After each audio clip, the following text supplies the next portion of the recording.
নমস্কার শ্রোতা বন্ধুরা, সন্ধ্যায় গল্পের আসর ইউটিউব চ্যানেলে তোমাদের সবাইকে স্বাগত। আজকের গল্প বিষ কাটা, কলমে রিমা বিশ্বাস। মন দিয়ে ক্লাসই করছিল সায়ক। বোর্ডে কান্তি স্যার বোঝাচ্ছেন নিউক্লিয়ার ফিশন।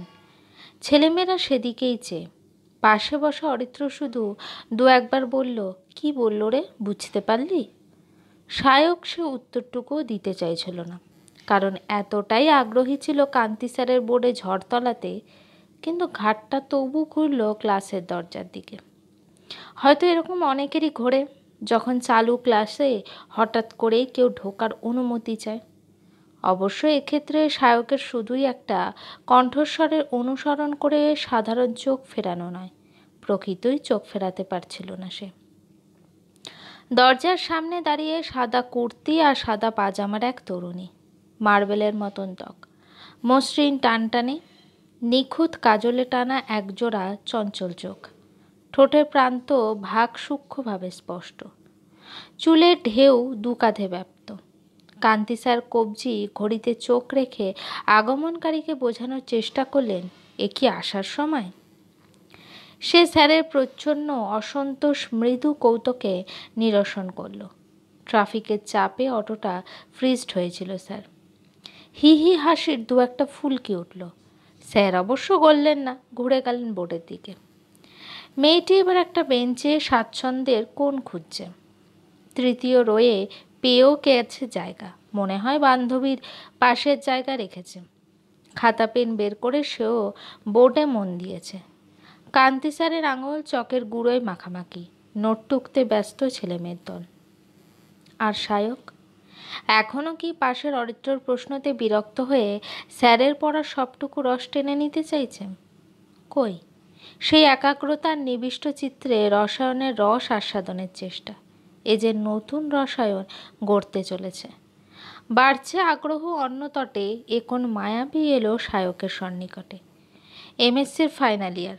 সত্যি এই মেয়েকে আগে লক্ষ্য করেনি।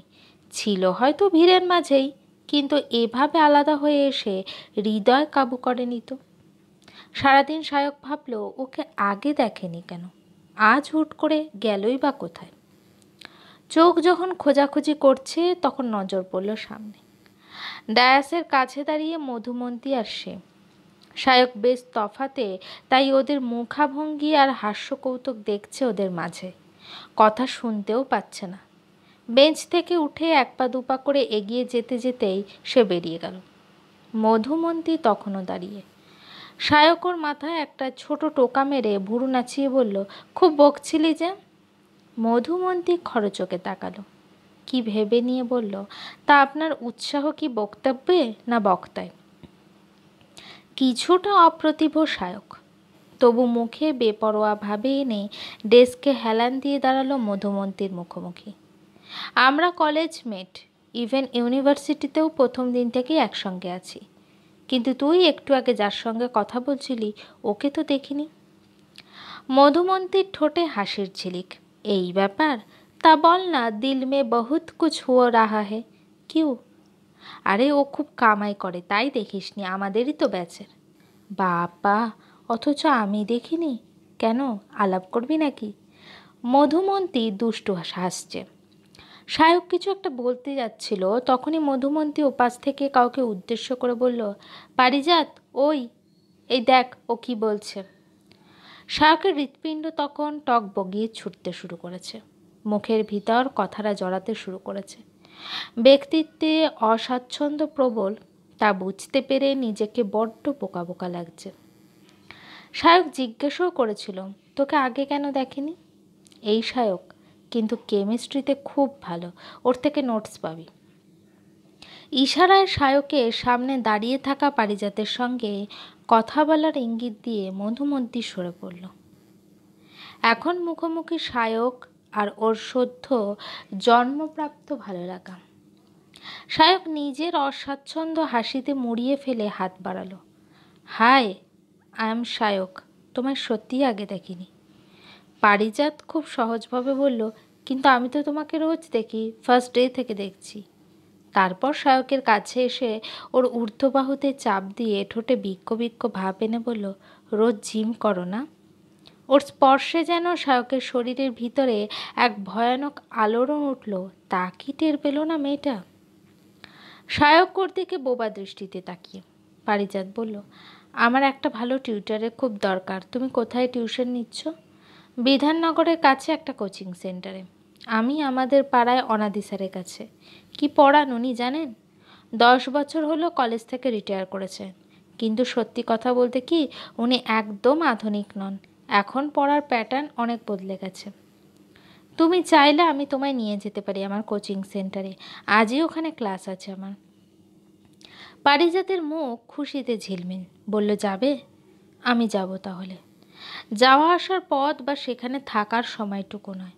ফোনে মেসেজ, হোয়াটসঅ্যাপে ক্রমশ বাড়ছে ঘনিষ্ঠতা, ক্রমশ মিটছে দূরত্ব। দিনে কতবার ভাবে সায়ক পারিজাতের কথা, কত রাতে স্বপ্ন দেখে, কত মেয়ের মুখের সঙ্গে মিলও খোঁজে। সিনেমা দেখতে দেখতে কতবার যায় পারিজাতের সঙ্গে। সেসব হিসেব করতে করতে বসলে হয়তো দিনের কোটার ডেটা ফুরিয়ে যাবে, তবু ফুরোবে না সায়কের অনুভূতি। ছাদে শুয়ে সিট আপ করার সময়ও মনে পড়ছিল সেই কথাই। মনে পড়ছিল ওর সরল মুখের বিজ্ঞ ভাব। জিম করো না? হাসি পাচ্ছে বারবার। হ্যাঁ, জিম করে সায়ক। বাড়িতেও এ ব্যাপারে ভিন্ন গোত্রের। বাবা রোগা চেহারার মানুষ, দাদা গোলকাল, মায়ের শরীর চর্বিতে গাঁথা, কিন্তু সায়ক টানটানে নির্মেদ। নিয়ম করে জিমে যাওয়া, বাড়িতে থাকলে ব্যায়াম করা ওর অভ্যাস। ছাতে এখন শুয়ে জিম ম্যাটে, দুহাত মাথার পিছনে রেখে ভাঁজ করা হাঁটুর দিকে কিছুটা ওঠা, আবার শোয়া এবং একই ভঙ্গির পুনরাবৃত্তি। ঘামে শরীর ভিজে, পেটের পেশি কুঞ্চিত প্রতিঘাতে। হঠাৎই দুচোখ বিস্ফারিত হলো, বাড়ল হৃদগতি। এ কি, সামনে কি? ওর মুখের ওপর ঝুঁকে দাঁড়িয়ে আছে পারিজাত। সায়ক অবাক। পারিজাত ওদের বাড়িতে, ছাদে? ওদের তো দেখা হয় কলেজে, নয়তো কোচিং সেন্টারে, তারপর ওরা বেরোয় সিনেমা কি পার্কে বা শপিং মলে, কিন্তু বাড়িতেও কোত্থেকে এলো? সায়কের কি এতটাই মতিভ্রম হলো? জেগে জেগে স্বপ্ন দেখছে না তো? বিস্ময় কাটলো হাসির কলকলে। পারিজাত পেট ধরে হাসছে, ওর দিকে আঙুল তুলে বলছে, কি ভীতু, কি ভীতু, হি হি। কি ভাবলে, ভূত নাকি? নিচ থেকে ডাক এসে আসছে বৌদির। এ ডাক যদি সায়কের উদ্দেশ্য নয়, এটা অন্য কারো। কি নামে ডাকছে বৌদি? জয়, এ জয়। ছোট্ট করে জিভ ভেঙে পারিজাত বুড়ো আঙ্গুল দেখালো। দেখ কত খাতির তোমার বাড়িতে আমার, দেখলে? ছুটছে সিঁড়ি দিয়ে। আসছি, যেন এটা ওর বাড়ি। হতভম্ব সায়ক নামছে সিঁড়ি দিয়ে, ঘেমো গা মুছছে তোয়ালেতে। একতলায় নেমে আরেক চোট অবাক। ডাইনিং টেবিলে বসে পারিজাত, প্লেটে লুচি, বেগুন ভাজা, মিষ্টি সাজানো। বৌদি আহ্লাদে আটখানা। সায়কের মা চেয়ারে বসে হাসি মুখে তাকিয়ে। দাদা বলছে, জয় তুই আইসক্রিম খাবি? ওকে মিষ্টি দই দে না বুলু, বলছে বাবা। সায়কের দিকে তাকিয়ে পারিজাত ভুরু নাচালো, তারপর হি হি হাসি। ওর মার দিকে ফিরে বলল, মাসিমা, ও কি ভাবছিল আমায় জানো? সায়কের মা বিগলিত মুখে জিজ্ঞেস করলেন, কি রে? ভূত। আমায় দেখে না মুখটা এরকম করলো, দেখো।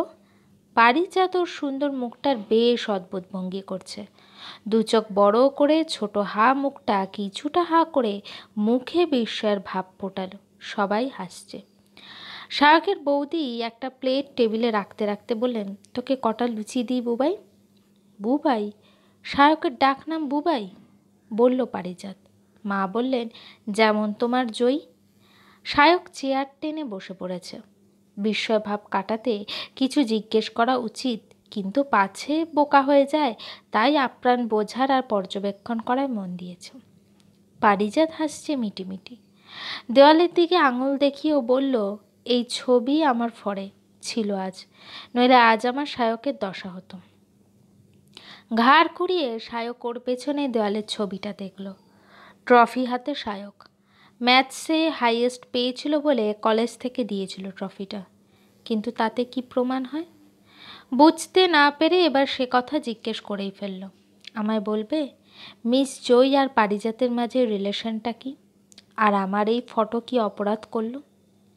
বৌদি এগিয়ে এসে এবার রহস্য উন্মোচন করলেন। বললেন, জয় হলো গিয়ে তোর দাদার শালিকা, বুঝলি? পারিজাত এবার বৌদির কথা ধরেই কিছু নিজের বক্তব্য সংযোজন করলো। বুঝলে বুদ্ধু, কিন্তু আমি তো জানি তোমার দাদা আছেন, বোন আছে বলে তো জানতাম না। পিস্তুত বোন, বিয়ের সময় পিসি খুব অসুস্থ, তাই ওরা আর আসতে পারেনি রে। আজ এসেছে আর ডাইনিং টেবিলে বসে তার প্রথম প্রশ্ন, এই ছেলেটা তোর কে হয় রে দিদি? তারপর উনি নিজেই হাতে ছুটলেন তোকে সারপ্রাইজ দিতে। আবার এখানে ফিরে এসে বলছে বুদ্ধু চিনতে পারলো না রে দিদি। সবাই হাসছে সায়কের দিকে তাকিয়ে। সায়ক লজ্জা লজ্জা মুখে মাথায় হাত বোলাচ্ছে। তবে সময় তো কাটে না, লাজুক ছন্দে ছোটে ঘোড়ায় জিন লাগিয়ে এলো সায়কের মামার ছেলে পাকা দেখা। বাড়ি শুদ্ধ লোক গেল নৈহাটি। সায়ক যায়নি। এক তো আত্মীয় স্বজনের ঝক্কি মোটে ভালো লাগে না, তার উপর নতুন চাকরি। মাস্টার্স সবে কমপ্লিট হয়েছে, এর মধ্যেই পেয়ে গেছে ওষুধ কোম্পানিতে ল্যাব রিসার্চের চাকরি। নতুন চাকরি, তবে এখনও জয়েন করেনি, জয়েন করবে কাল। আজ দুপুরটা তাই আনজানে। ভিতর ভিতর চলছে উত্তেজনার চাপা স্রোত, চলছে অব্যক্ত অনুভূতির হুল্লোড়। ফাঁকা বাড়ি, খাকা দুপুর যেন কারো সান্নিধ্য চায়, চায় নৈকট্য। খুব কাছের করে কাউকে পাওয়ার তীব্র বাসনা জাগিয়ে তোলে শরীরী চাহিদা। সায়ক এখন খুব করে চাইছিল পারিজাতকে, যদিও তার সম্ভব নয়, তবুও। দুপুরে একলা খাটে গড়াতে গড়াতে মন বারবার পৌঁছে যাচ্ছে পারিজাতের আলিঙ্গনে। দুপুর 3:30 প্রায়। বেলা মাসিক কাজ করে চলে গেছে।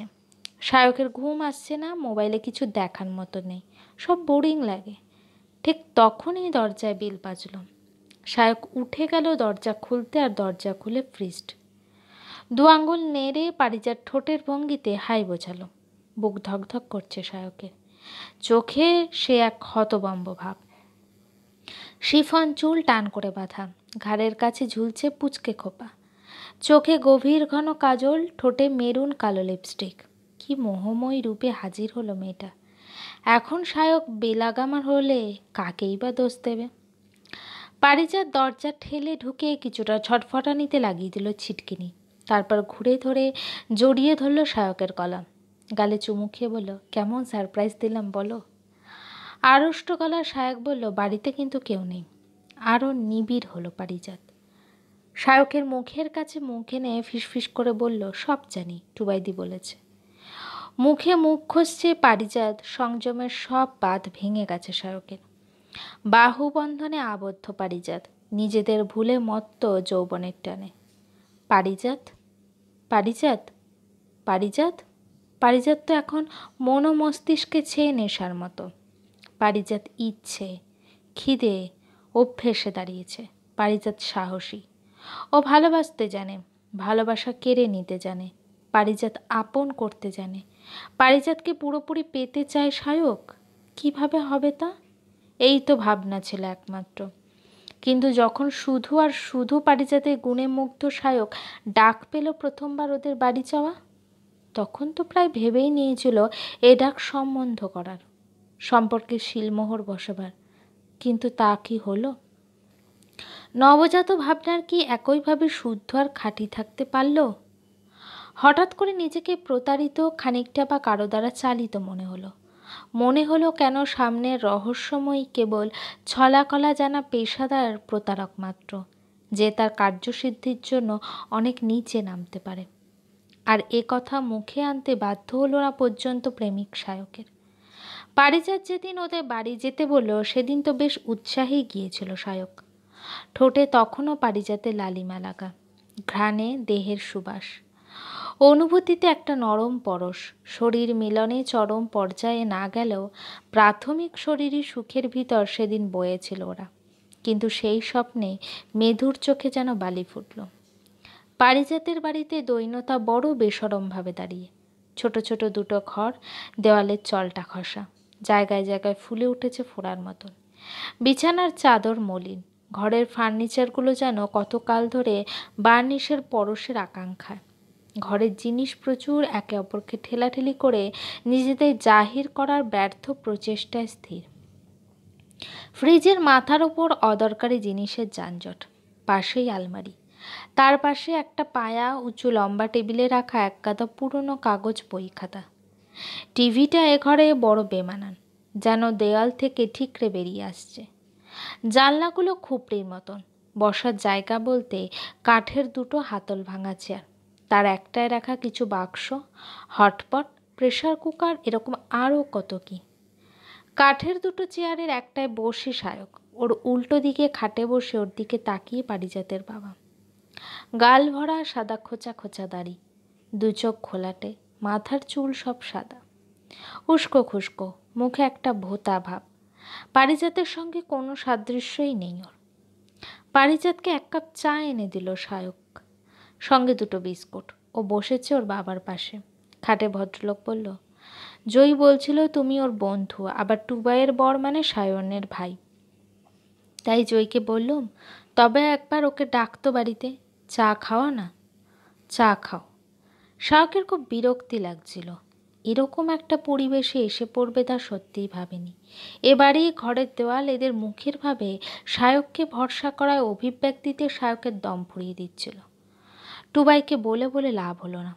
আসলে বৃদ্ধ এবার তার বালিশের তলা থেকে একটা ফাইল বের করে তার ফিতে খুলতে খুলতে বললেন, একজন আমায় চিট করে আমার হকের জমি সব হরপ করে নিল। তোমার মাসিমার অসুখের সময় দেনার দায়ে কিছু লোন করেছিলাম, তার থেকে কিন্তু তা বলে এ জমির সবটুকু তো আমি মালিকানা ছাড়িনি।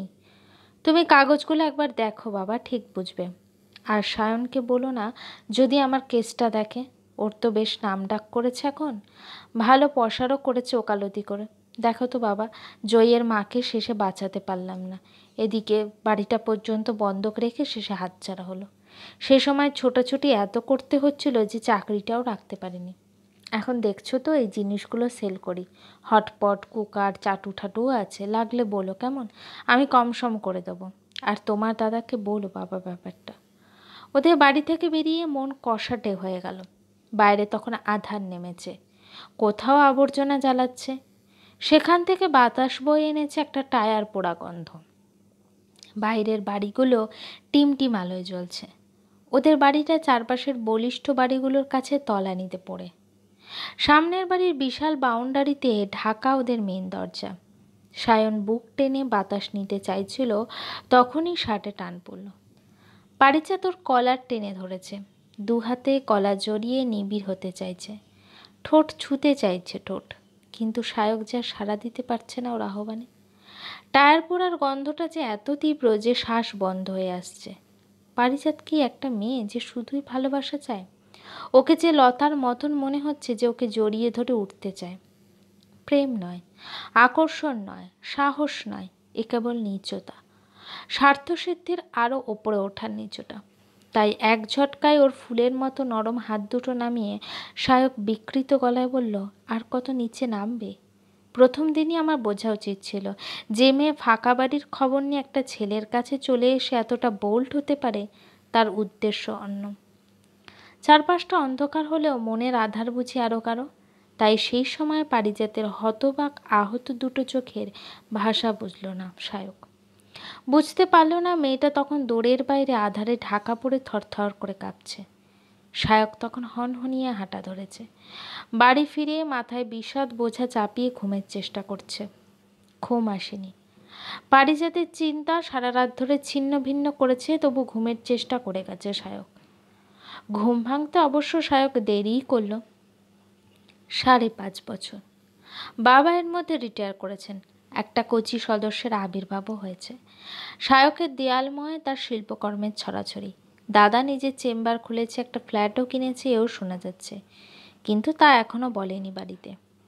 সায়কের মা এবার ছোট ছেলের বিয়ের জন্য ব্যস্ত হয়ে পড়েছেন, সবই চলছে ছন্দে। সায়ক চায়ের কাপ হাতে বসে ডাইনিং টেবিলে দেখছে বৌদির ছোটাছুটি করে তৈরি হওয়া। দাদাও বিশেষভাবে তৈরি হচ্ছে, বৌদির গায়ে জর্দৌসি, খোপায় জুঁই ফুলের মালা পেঁচাতে পেঁচাতে বৌদি ওর দিকে এগিয়ে এসে বলল, এ কি রে, তুই যাবি না? সায়ক বিস্মিত। 2 দিন আগে বন্ধুদের সঙ্গে সিমলার ট্যুর সেরে ফিরেছে। পারিবারিক উৎসব অনুষ্ঠানগুলো সম্বন্ধে তেমন ওয়াকিবহল নয়। বলল, কোথায়? কাটায় মালা গুজে বৌদি বলল, ও মা, এই যে তোরা এত বন্ধু ছিলি, আর জয়ের বিয়ে তুই জানিস না? খবরটা 20 কাটা হয়ে বিঁধল। সায়ক জানে এ যে টানবে বহুদিন। কিছুক্ষণ চুপ করে থেকে বঙ্কিম হেসে বলল, পাত্র কি উকিল? বৌদি হেসে বলল, সত্যি? পিসে মশাই পারলে উকিলই জোটাতো। ওদের ওই জমির ব্যাপারে তোর দাদাকে কি কম বলেছে? কিন্তু জানিস তো তুই তোর দাদাকে, টাকা ছাড়া সে বউয়ের কেসই লড়বে না, তত বউয়ের পিসে। কিন্তু মেয়ে কি কম বল না? একাই কোর্ট আর উকিল এসব করছে, চাকরি পেয়েও গেল একটা কলেজে। সেই থেকে লেগে থেকে থেকে জমিটা পুরো উদ্ধার করেছে। বাড়ির মর্টগেজের টাকা ফেরত দিয়ে বাড়িও ছাড়িয়েছে। এখন পিসেকে বেশ ভালো রেখেছে। রাত দিনের লোকটাই নেয় 15,000 টাকা। ওর লাভ ম্যারেজই হচ্ছে। ছেলেটা কি ভালো রে, দেখবি আজ আলাপ করিয়ে দেবো। তবে উকিল নয়, ভালো চাকরি করে। সায়ক একটা নিঃশ্বাস ফেলল। না, পারিজাতের প্রগতি দেখার আগ্রহ নেই। নেই ওকে শেষবেলা দেখার তৃষ্ণা, কিন্তু দেখতে ইচ্ছে করছিল যাকে বিয়ে করছে সে কতটা নিরেট। সায়কের মতন সেও কি ফাঁদে পা দিল? কিন্তু এবারও যে জোর ধাক্কা খেতে হলো সায়ককে। পাত্র অপরিণত বোকা লোক যে নয়। ওদের কোম্পানির regulatory officer mister Archishman Sanyal, যিনি 1.5 বছর নিউ জার্সিতে ছিলেন। চেহারা সাহেবদের মতো, রিজু দেহ, দুধে আলতা গায়ের রং, সুপুরুষ ব্যক্তি। ওনার ব্যক্তিত্বের জন্য সকলে ভয় পায় আর সমীহ করে চলে। দূরে দাঁড়িয়েছিল সায়ক, বিয়ের সাজে লাল ভেলভেটের চেয়ারে বসে পারিজাত। আগের চাইতে আরও সুন্দর হয়েছে ওকে দেখতে। হাতের ইশারায় কাছে ডাকলো সায়ককে। সায়ক বলতে যাচ্ছিল কংগ্রাচুলেশন, তার আগেই ও বলল, আমি ভাবিনি তুমি আসবে, ভালো করে খেও কিন্তু। আমতামতা করে সায়ক বলবে না করে বলেই ফেলল। বলল, সেদিন আমি যা বলেছিলাম মানে পারিজাত হাসল। বিয়ের সাজে মুখের হাসিটা সত্যিই মানানসই। চাপা স্বরে বলল, মানুষ কখনো নীচ হয় না, নীচ হয় চিন্তাধারা। মেয়েরা ভালোবাসার চাহিদার তাগিদে এগিয়ে গেলেই বুঝি দুশ্চরিত্রা হয়। হেসে বলল, পারলে আমাদের বাড়ি যেও। বাবা, কিন্তু এখন ওই ছোট বাড়িটাতেই আছেন? ওটাকেই সারিয়ে গুছিয়ে দিয়েছি, কিন্তু মানুষ বিবর্তন চায় না জানো তো। তারা একই জায়গায় দাঁড়িয়ে থাকতে ভালোবাসে। উনি এখনও হটপট আর কুকারে সেল করার ইচ্ছে রাখেন। দেখো এবার গেলে না তোমাকে ওগুলো বেচতে গছিয়ে দেয়। মেহেন্দি পরা হাতটা মুখে চেপে ধরে হাসছে পারিজাত। ওর কাছে এগিয়ে এসছে একে একে ওর আত্মীয় আর চেনা পরিজনরা। সায়ক পিছিয়ে গেল, এই গণ্ডির মধ্যেও পড়ে না। বাইরে বেরিয়ে হাঁটা দিল অন্ধকারে। লম্বা রাজপথের দুধারে জেগে রয়েছে ফুটপাত, পথচারীর ভিড়, কেনাকাটার হুড়োহুড়ি, আলো, ভিড়, লোক আর শব্দ, নরনারীর গাড়ির। তারই মাঝে হেঁটে চলেছে সায়ক। ব্যথাটা বাড়ছে, যে বিষটা ফুটেছিল তা ছড়াচ্ছে শরীরময়। বুঝতে পারছে যে বিষ কাটার রেশটা থাকবে অনেক দিন। গল্পটি কেমন লাগলো অবশ্যই আমাকে কমেন্ট করে জানিও। আর আমার চ্যানেলের গল্পগুলো যদি তোমাদের ভালো লেগে থাকে চ্যানেলটিকে সাবস্ক্রাইব করে পাশে থেকো।